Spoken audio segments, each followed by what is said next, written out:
Guys, today we're taking a first look at Avatar 3, Fire and Ash. The film is directed by James Cameron, the director of both previous films, Avatar and Avatar: The Way of Water. The film stars Zoe Saldana, Sam Worthington, Stephen Lang, and Una Chaplin, whom is new to the cast. This movie focuses on the life of the Sully family after the tragic events of the second movie, Avatar: The Way of Water. In the ending of that film, they lost their son tragically, and that's where this third film picks up. Jake Sully is dealing with the devastating consequences of his decision to side with the Na'vi people over his own race. He tries his best to juggle the emotional balance between being a father, a husband, and a mentor while trying to make sure that he does what's best for his family. His wife, Neytiri, is striving to be the mother that her family needs, despite feeling hatred and immense pain for the human race. While at the same time, these two parents struggling to adapt to their new circumstances, they deal with a new threat in the name of the Na'vi Ash people. And these Na'vi Ash people are nasty. They're together, they combine forces with Colonel Miles, and they seek an all-out war on Jake Sully and his wife. Well, many of the cast do return from the previous films. For example, Sam Worthington as Jake Sully. It works. He's that family man that we all love and desire. He's the father that we all wish that we had. And one thing in particular that I love about this movie is the tremendous growth that his character has.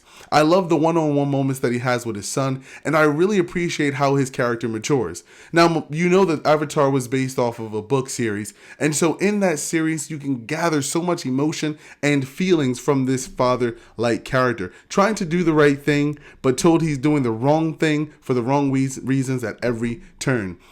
I really love the fallout of the choices that he made, helping us all to understand that when we make decisions in life, whether it's for the good or for the worst, we still have to pay the consequences for those actions.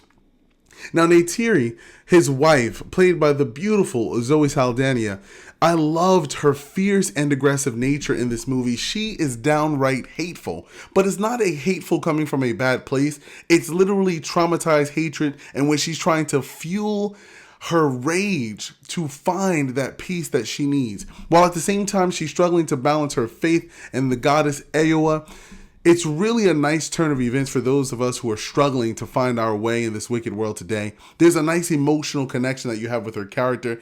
She has no remorse on her enemies, but at the same time, she's trying her best to please her husband and do what's right, moving forward past the events that took place in the previous film.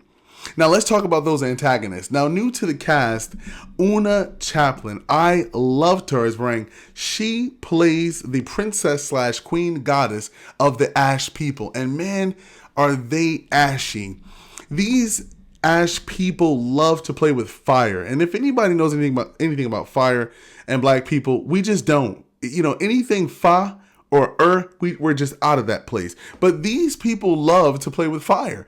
And so you know what they say, you play with fire, you get burned. But this character that she plays in this movie is aggressive. She's a great antagonist. She's fierce. She's prideful. She has this certain toughness to her. And one thing that I loved about her as our antagonist is the fact that she's fueled by trauma from her childhood. And so she kind of reminds me of the character antagonist in Black Panther, Wakanda Forever. She reminds me of a Namor because of the fact that they have childhood trauma that fuels them. There's nothing that someone can do to remedy what they went through.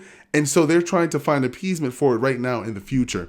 Now, by her side in this movie, things get a little intense between these two, is Stephen Lang as Miles. He is a demanding presence on screen. His voice is frightening and he's daunting to look at. I watched this movie in Dolby Cinema in 3D, and man, oh man, AMC has these brand new glasses for this film. I don't know if it's going to be for all of their 3D films, but they got these high-tech glasses that are so expensive that you can't throw them out. So 3 staff members literally waited outside the theater to make sure we return those glasses. Watching this movie in 3D like that was mind-boggling. Hearing this Colonel's voice, his voice is to be feared in this movie, and it literally jumps out of the screen those moments when he's present.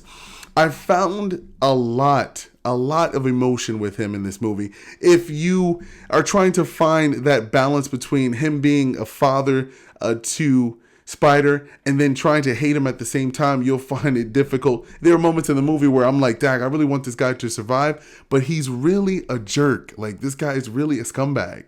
You know, he really makes you want to see him live in this movie. Overall, Avatar 3, The Way of Fire and Ash was an entertaining film. If you're a Spider fan, you're going to love his growth in this movie. He was definitely developed a lot more in this movie than the previous others. There's some nice breakthrough in this movie regarding his character that you're going to love if you're an Avatar fan. Now, Loak is Jake Sully's teenage son, played by Britton Dalton, and he's the teenager of the movie. He's that teenage boy, hormones are crazy, he doesn't listen to anyone, and he has a head of his own. Well portrayed, believable, and fun to watch on screen. I personally connected with that grief of losing a brother, losing my brother in death to murder. I really empathize with his character. It's hard to carry that burden with you and then not having your parents' support and affection. That's a story that's being told. At moments in the movie, you kind of realize that this is like a father-son movie, an overall family movie for everyone, but it really does tug at that emotional string for a father and a son. For you mothers out there who may have lost a kid in death, this movie can appeal to you. It's the third film in the series, and so there's going to be some dry moments. We have a record that there's going to be a fourth movie. This will be the third movie out of 5 movies. However, that makes the action packed and the story is slow at moments. Because we're in the middle of the franchise, this movie kind of has its ups and downs, and so it kind of gets repetitive. We're kind of seeing the same story being told in this movie, but we know it's a bridge to a bigger and better movie. If you got 3 hours and 15 minutes to spare, I think that you should go down to AMC Theater or your local theater and watch Avatar: The Way of Fire and Ash, possibly on a matinee.